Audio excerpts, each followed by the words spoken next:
Kathleen, why are kind of including women and also including sustainability so intimately linked at Walmart? Why is that a decision that you've made? Why do you think that's, again, sort of the right thing to do on sustainability and on greater inclusion, but also the smart thing to do? Yeah. Well, we believe that business exists to serve society. And the first way, and the most important way, is through the core business itself. But beyond that, we also believe that companies have an obligation to take the assets that they have and use them in ways to help other people. And that's important from a shared value perspective. So, of course, it's important for society, but it's also important for companies to invest in the systems that they rely on and strengthen those underlying systems. So you can appreciate that as a retailer. Many of our customers are women, first of all, most of them. But as a retailer, particularly a big food retailer, it is critical that we move to a more restorative approach for food production. And that means environmental sustainability, true restoration. It also means economic inclusion.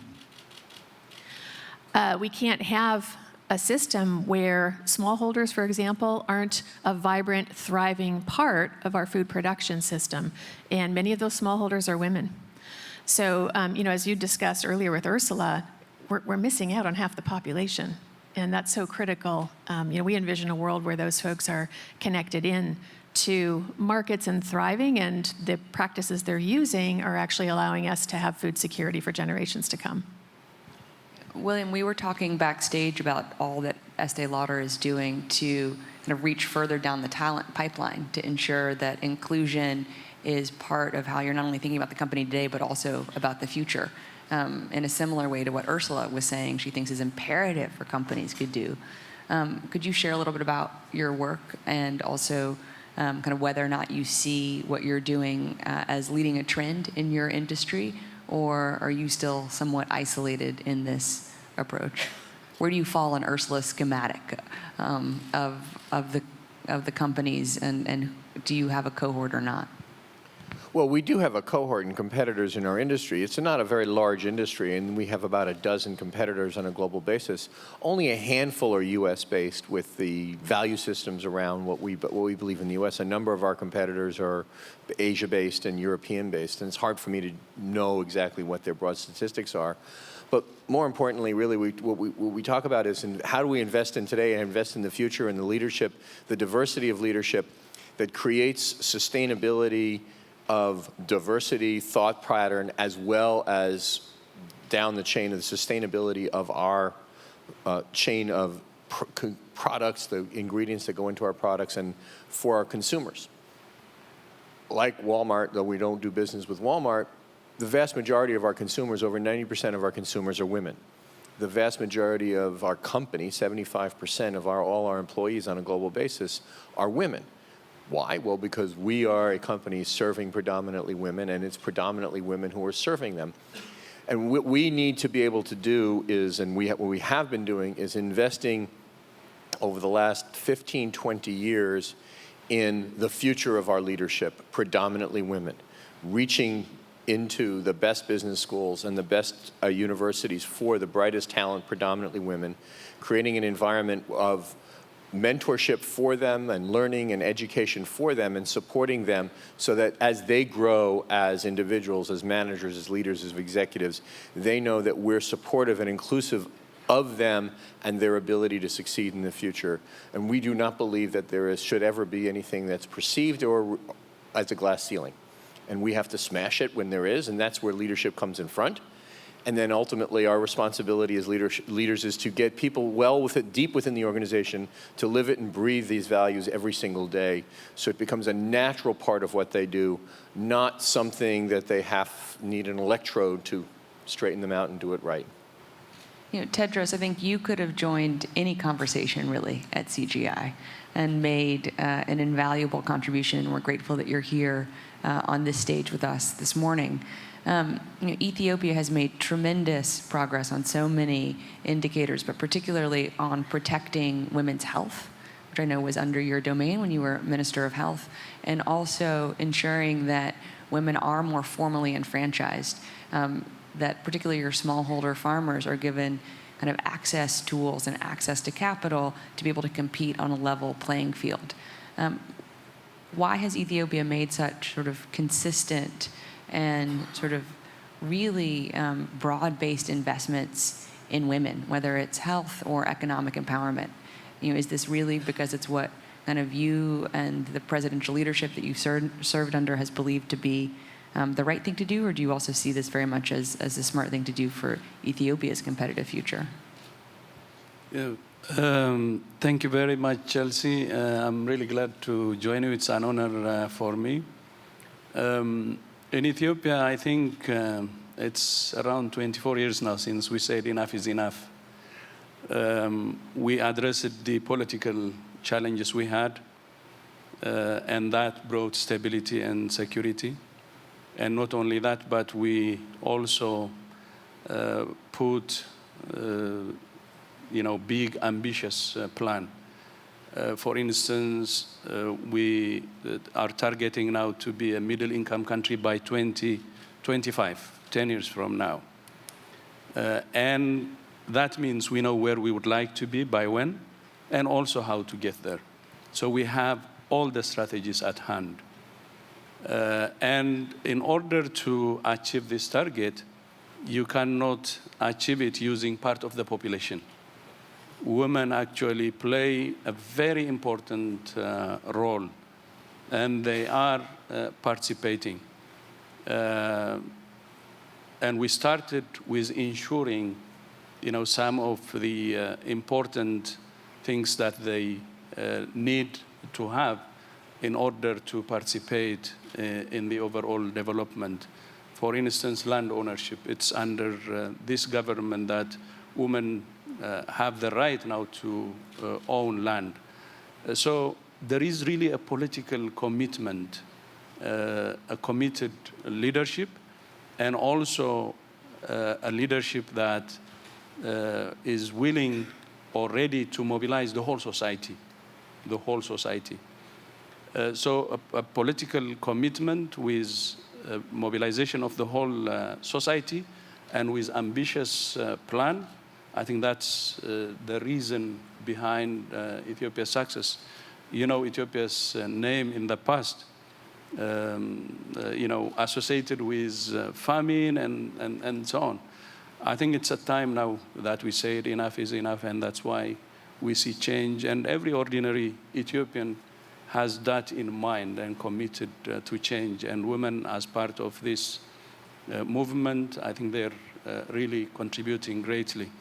One thing I would like to say here is, for instance, in the past we used to train only men in agriculture, especially smallholding farmers. 85% of our population is rural. But after we started, that was stupid, by the way. After we started training women, we can see some change, even in terms of production, because they're better disciplined. And they do it based on their training. And they really contributed to increasing production of food. And with men, probably one problem is they do the farming and so on using the traditional way. And old habits die hard. That could be another reason. The progress, especially with training men to really increase their productivity, had some setbacks. But with women, it was easier, not only probably because they are better disciplined, but because also they were not influenced by the old practices and nothing to associate with. So with new land ownership and the training, they're really contributing immensely. Well, you're sitting next to a farmer. Supisra, you decided a few years ago to go into rice farming. Could you share a little bit about your story and why you decided to do that, and why you also thought it was important as a woman to do that? My motivation started when I was a child. I always have a question that why Thai farmers work hard but still poor.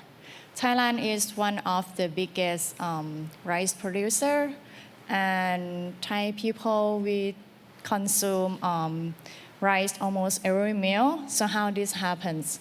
But as you mentioned that I'm not a farmer at the beginning. I'm farmer, city person, and by that time I didn't have much knowledge on the rice cultivation. So so by that time I didn't get the answer yet. But my life changed when I decided to do a master in Sweden, and under the Sustainable Development Program, I have an opportunity to stay with Swedish farmers. And after listening to their experiences, I can see the potential of Thai farmers. They can have more negotiation power, they can have more decision-making power, they don't have to depend on middlemen or policymakers anymore.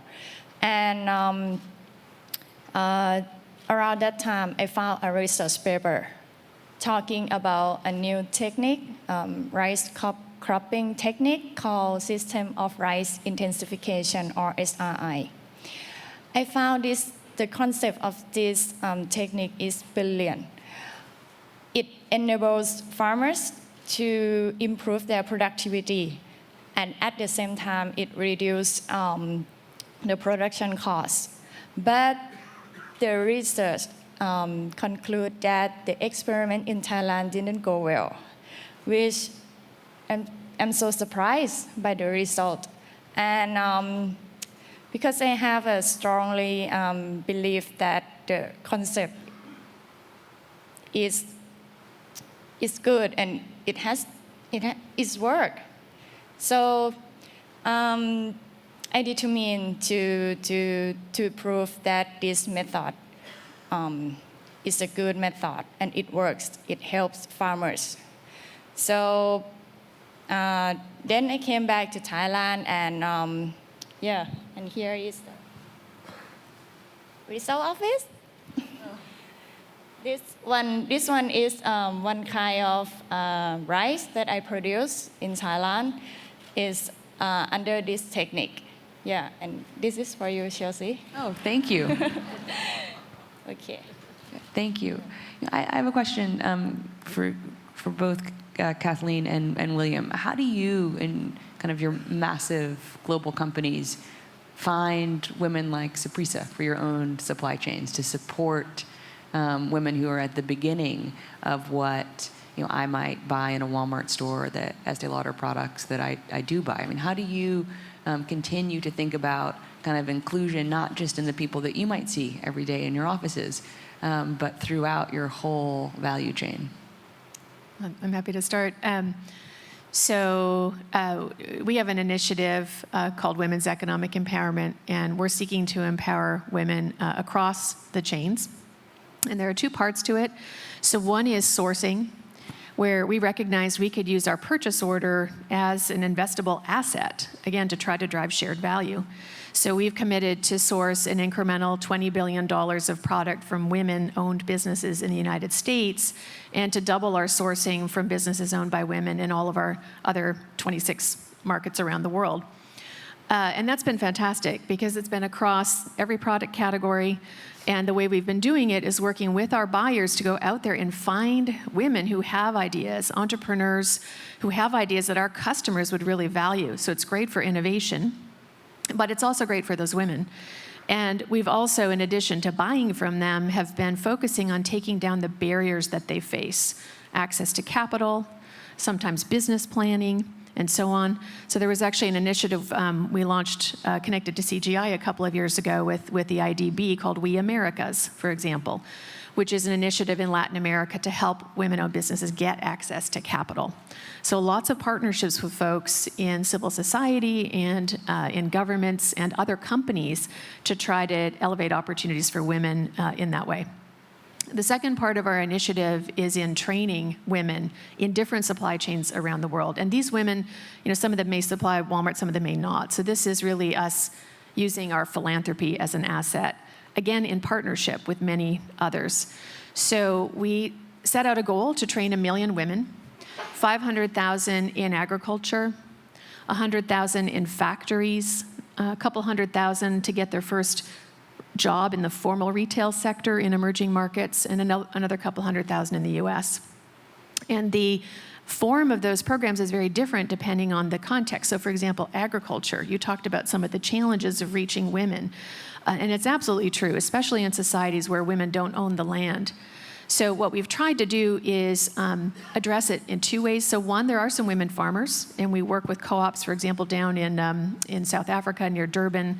We're working with some folks in a co-op called Inkolobane Yobumbano, and they are cabbage producers, butternut squash producers, and they're elderly women. We work with them, and they're supplying product now to Massmart and other retailers. But sometimes women don't own the farm. They are embedded in a family farm, and they don't have the advantages that the males do. So for example, we've been working with the IFDC in a Feed the Future project in Bangladesh, where they were initially working with male rice farmers. And they had a fertilizer technology, deep-rooted application, better for the environment, better for yields. So again, kind of multiple interrelated benefits. But the women in those families were being left alone, and they were tending their own vegetable gardens. So we added on a program to that to get to those women and help them have more productive vegetable farms to the point where they could not only feed their own families better, but they could take the surplus to market and earn an income of their own. So in the 500,000 folks women that we're trying to train in agriculture, there's a mix of those kinds of programs. It's cashews with the African Cashew Alliance in Africa, and it's working with Mercy Corps in Uganda on vegetable producers, with Heifer International in Nepal, dairy farmers. So very different kinds of programs. And we have a saying at Walmart that a small number times a very big number is a very big number. So we're getting to the 1 million, not because we're big and we just snap our fingers and we can do 1 million. It's lots of execution of many, many small programs.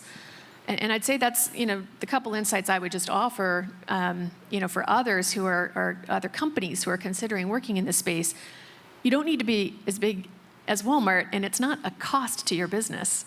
So, if you're using your purchase order as an asset, you can grow your own company, but do it in a way that is good for the environment and that helps include women in the economic solution. And if you have a bit of money, if you've got philanthropy, it doesn't have to be a big program. It can be some little ones, and you combine that with everybody else's little ones, and now you've got a big one. Well, we do it somewhat differently because we are not really in the agricultural space, but we're more on the science and chemistry space. So a couple of facts that I think are very instructive. So we have over 325 advanced degree scientists in our research and development laboratories, around the world. 78% of those scientists with advanced degrees, master's, PhD, postdoctorates are women. The vast majority of our product development teams are women who are actually trained as scientists also, and the vast majority of our marketing teams. And over 90% of the 250,000 people who represent our brands to consumers and retailers around the world are women. So we are a company founded by a woman in 1946, my grandmother, Estee Lauder. So we have very much a deeply embedded psychology of serving women in all different ways and forms. We encourage women entrepreneurs to come to us with ideas, product ideas, ingredient ideas, and we believe we are known in our industry as being the most open and receptive to ideas and being able to bring these ideas and put them to use in products faster to market than virtually most of our competitors. So by creating this culture within that scientific community that if you have an idea that's going to work on the skin, we are an open, receptive organization that will embrace your idea and are more likely to bring it to market and therefore give you the success that you are looking for. And by encouraging that and enforcing that throughout and pushing for innovation, which our consumer demands, we create this environment that encourages women to actively participate in what we're doing and how we're doing it. We also look at the value chain and the supply chain of the ingredients that go into our products to try to make sure that they are harvested in the most sustainable manner possible, in the most ethical manners possible, and we work very hard with our vendor community to make sure that they are behaving in a manner that is in keeping with the value systems we have as a company, not just the norms and laws around the world, but a value system that's indicative of the kind of company we wish to be to our consumers. Tedros, I want to go back to something that Kathleen mentioned, where Walmart is continuing to look for things that are good for the environment and also good for inclusion. And I know this is an area where Ethiopia has been a real leader, not only kind of within your own country, but really kind of within the East Africa community. Could you talk a little bit about kind of why those connections have been so important and how that relates to how you think about smallholder farmers? And also, since Kathleen talked about sort of the lessons that she would offer, what would you say to the CGI community in terms of how, from the public or the private or the philanthropic sector, people could engage and support the work that you're doing to empower female smallholder farmers in Ethiopia? Yeah, thank you very much. By the way, I just forgot to tell you, especially after this very comprehensive plan, productivity really increased immensely. And our target 5 years ago was to double food production. In the SDGs now, by 2030, we're saying we will increase 50% only. But in our plan, from 2010 to 2015, our target was to double it. And the result was 64%, around 65% increase. So by 2030, food production in our world could increase even 100%, means double, if there is commitment, because we have the means at hand.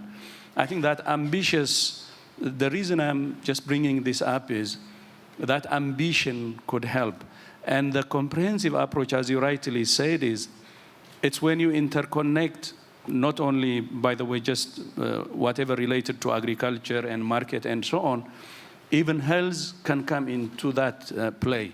For instance, with women, as you rightly said, we have a family planning program, very successful one.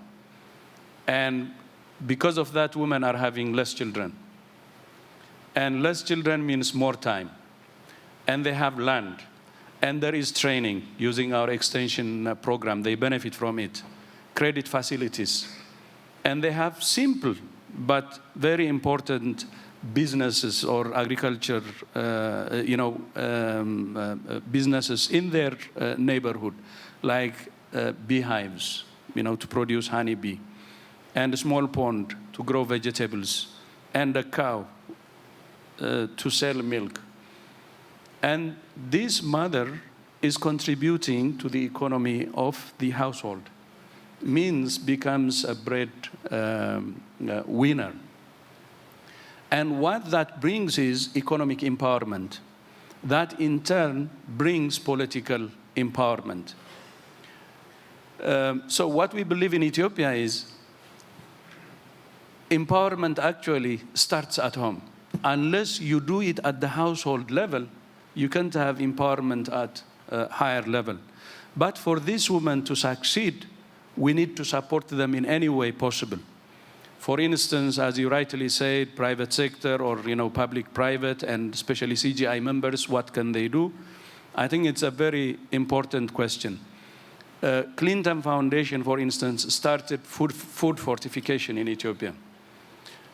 It has nutritional value for our kids, but in addition to that, if we do it at industrial scale, it can also be part of the food processing industry we're building in Ethiopia, the food fortification.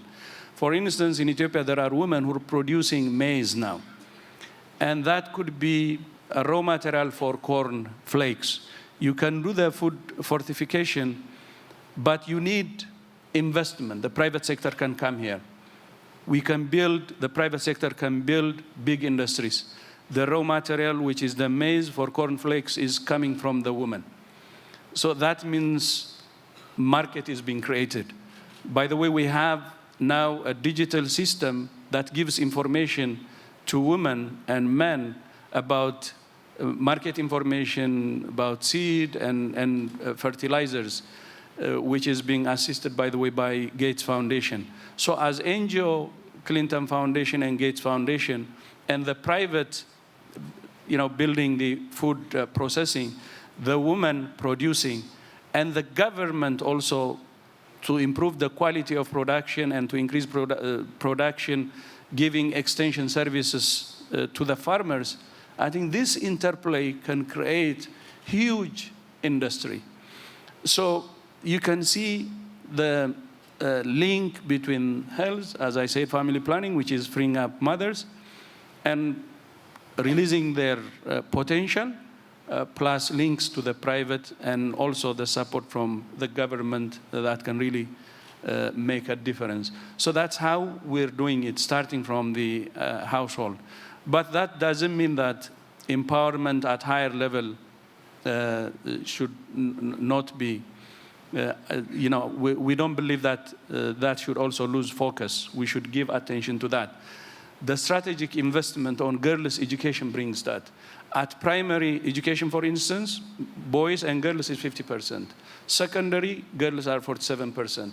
Of course, bachelor degree trainee, first degree, they're around 32% now, which was from less than 5% some years ago. Master's level, around 25%. I think this is a huge investment for the future, and that can really empower them. But while Walmart is here, especially with the public-private, we believe that there is a very good play that Walmart can chip in. But another dimension maybe for CGI members is the value addition is important. If a woman produces maize and exports it without value addition, it doesn't help. Coffee producing woman, if she exports raw, she can sell it maybe $1 to $2 US, but when it's processed, after roasted, which is monopolized, by the way, you can sell it for more, like $17 US or so per kilo. The issue is you have to help us in value addition, the public-private, which I said, and the farmers can get better value for their product. But not only that, you can lobby also in, especially the developed countries to avoid subsidy. It's the subsidy which is given to farmers in developed countries that's also preventing us from the farmers accessing the bigger market. So as CGI, I think you can contribute in value addition and break the monopoly. And the second is, especially in subsidies, your voice is very important. Can I just make a comment about value addition? I couldn't agree more. And that's something we're starting to see increasingly in different crops and in different countries. And it's connected to what you said about the whole system approach to this. So the government, multilaterals, development agencies, other civil society organizations, and private sector.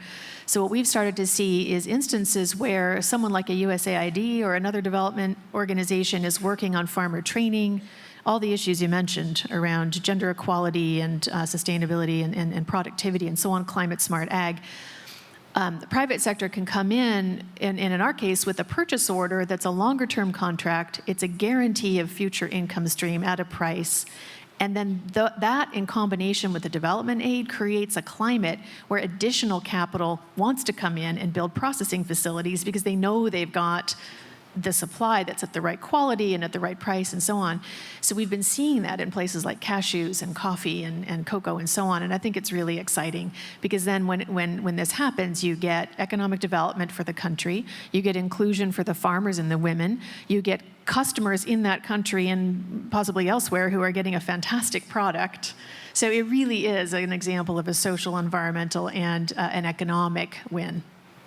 Yeah. Supisra, I want to ask you about being a female farmer, a female rice farmer. Are you aware of challenges that you face because you're a female rice farmer, or are just most of the challenges you face because you're a rice farmer? Not exactly. I would say that I didn't consider myself as a woman I mean, of course, I'm a woman, but I didn't like bold that issue that much. I consider myself as a person who has deep passion in improving rice productivity and also improving quality, life quality for farmers. So, but from my experience doing rice cultivation for almost 4 years, I implement this SRI method and also with my members in Thai Weekend Farmer Network. The biggest challenge that we found is the limited labor force, since many more young people move away from the sector, and the women tend to take jobs to avoid workload in the farm. So one solution that we try to cope with this issue is we create and develop women-friendly labor-saving tools to create an opportunity for women to get involved in production process, and of course to reduce the labor costs. And sometimes, actually, there is another solution that is my favorite. We invite city people to help us in the farm so that they can have experiences while me can create awareness among local farmers. And because in a rural area, when there is a group of city people or outsiders come visiting their village, local people will start questioning what is going on, what happens, and that's my trick to get their attention. Yeah. I think it would be very good if those of us in New York City also were more closely connected to where our food comes from. So thank you. We have a question from Twitter that I think that we've largely answered. How can we encourage more women to become entrepreneurs? And I think kind of William's point and Kathleen's point about ensuring that there are kind of open ears and open doors and open expectations is hugely important. A question that we also got from Twitter that I don't think we've answered, that we talked earlier about, I think Ursula was so eloquent on, was the role of data and sort of what should be measured in these conversations and what should be felt. So can I ask each of you to talk about that from your different kind of corporate or entrepreneurial or kind of government perspectives? Kathleen, do you want to go first? Sure, I'll give two very different examples. So one of the things that we've started to do is ask our larger suppliers, so as you mentioned, you're not one of them, maybe someday, but we've asked them simply to tell us the number of women and other diverse populations they have on their key account teams. So we're not setting a target, we just want to know, how many do you have? So for the P&Gs of the world and so on, how many do you have serving Walmart? So that's at one end. At the other end of the chain is, again, back to commodity chains, whether it's food or apparel or electronics or what have you. We work with the Sustainability Consortium. It's an NGO that has a number of scientists who've done the life cycle analysis on 800 product categories.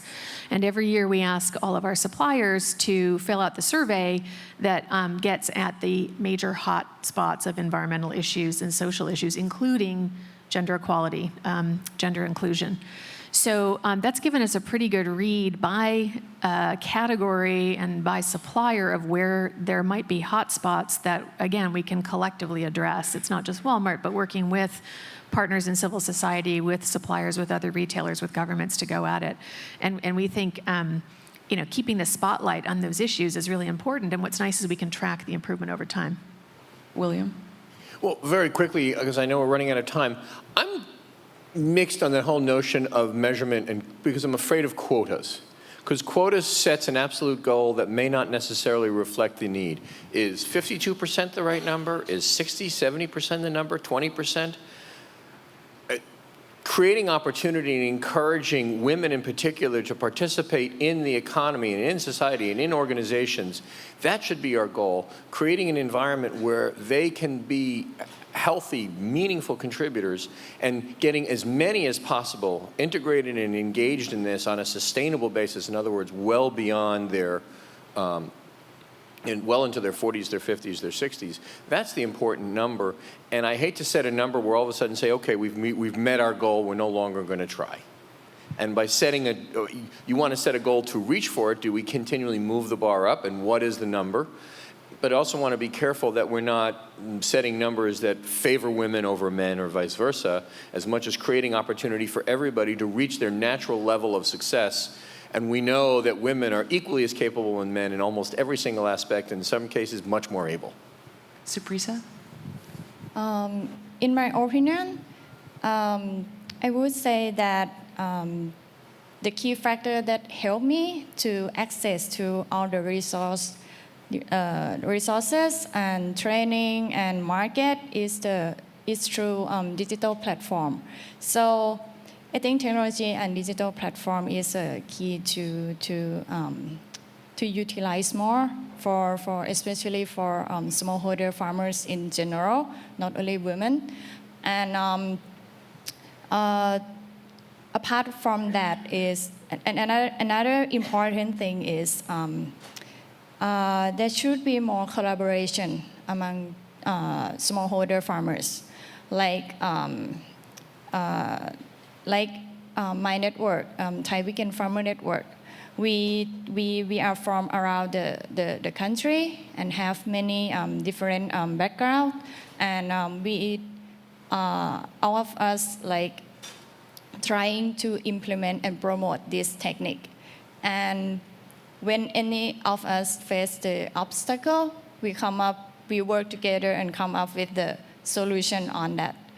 Like when we found that this method is a labor intensive method, so we come up with the tools, labor saving tools that I said that I mentioned before, and then we decided to meet the need of women as well. So what I'm trying to say is that it's important to see the potential of women, and then we connect everyone together. So and then move together. So that will make a change to the society. Tedros, I'm going to give you the last word. And you can answer the question about data, or you can actually say anything else that you think we should hear. Yeah, thank you so much. On measurement, by the way, although I agree that, creating the opportunities and giving them equal opportunities is important, but considering the male chauvinism we have, the mindset, even when they're around and capable, we don't want to see that. There is still prejudice. And that's why quotas also help, put targets. In Ethiopia, for instance, federal MPs, our target was 50-50. Now we have 38% of our federal, during the recent election, are MPs now. Women MPs, 38%. This one, compared to 5 years ago, is really a good change, because it was only 28%, now 38%. And even in positions, I think if we can improve that mentality, there are women who can be fit to do really anything. So it's really changing our mentality, freeing ourselves as men, and open our eyes to see that they're around and they're capable.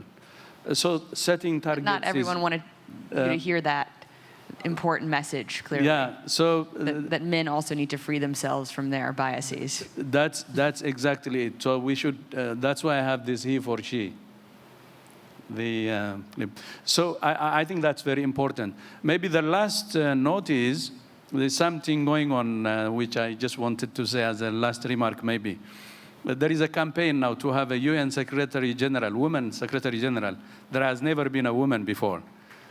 And the other thing is, there is also Miss Hillary Clinton looking for this big job here. Imagine a combination of these two. If that happens, how the world would behave. I'm not campaigning, but even if you think that I'm campaigning, it's okay, no problem. But just want to see how the world would behave if these two powerful positions are held by women. If we can really see that. Thank you. Well, I had no idea that Tedros was going to say that, although I am deeply biased towards both those positions. My mother and the belief that having a woman Secretary General would be transformative for our world.